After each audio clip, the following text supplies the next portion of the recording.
Nat Geo Wild. Avant d'établir un premier contact avec Tiger, César demande aux deux sœurs, ainsi qu'à l'équipe de tournage, de rester en arrière, le temps qu'il estime le niveau d'agressivité du chien. Ça, c'est la première étape. Je me montre respectueux. J'introduis mon odeur corporelle. Il recule de 30 cm, d'1 mètre. Je fais ça dans l'ordre. Odorat, vue, oui. Quand César est entré dans la chambre, on a vraiment eu peur. On s'est dit qu'on allait l'entendre gronder. Voilà ce que je vous disais. C'est un chien angoissé et apeuré. Vous voyez? Regardez.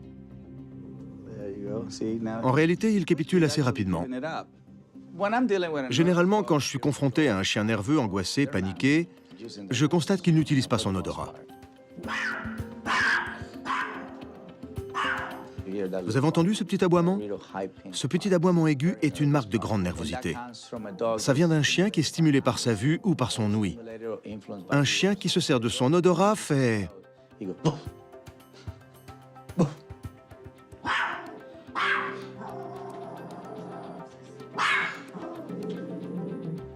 Il a une peur panique des gens. Il est terrifié.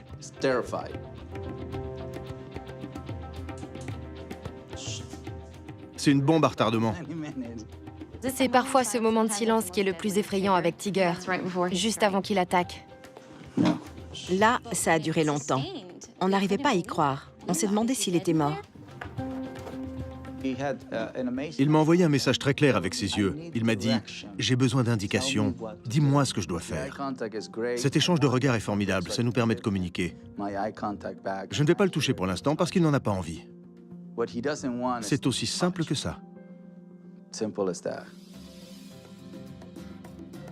Voyons voir. Même pour se baisser, il faut être très prudent, parce qu'il peut interpréter ça comme une agression. Je l'impressionnais par ma taille. Je ne suis pas très grand, mais pour lui, j'étais un géant. J'ai bien compris ça.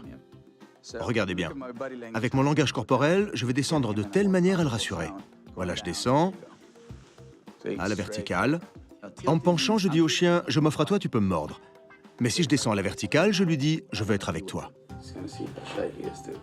D'abord, César veut mettre Tiger à l'aise avec la laisse. Je commence par le museau. Formidable, j'aime ça. Encore une fois, j'ai fait nez, yeux, oreilles. Je prends en compte tout ce qu'il me dit. Regardez la position de sa tête.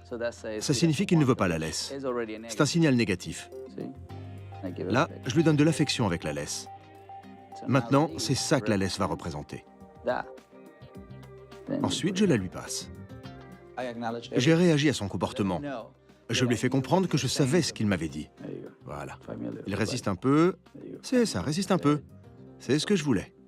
Un petit pas en avant. Qu'il est mignon, ce petit chihuahua un peu rondelet. Venez. Vous vous entendez bien? On n'a jamais réussi à inviter des gens chez nous et à l'empêcher d'aboyer ou de gronder pendant qu'ils étaient là. C'est une étape importante pour lui. Jusque-là, quand il ne pouvait pas se battre, il esquivait. Mais il ne capitulait jamais. Là, il ne cherche pas à s'échapper, il fait face à la situation.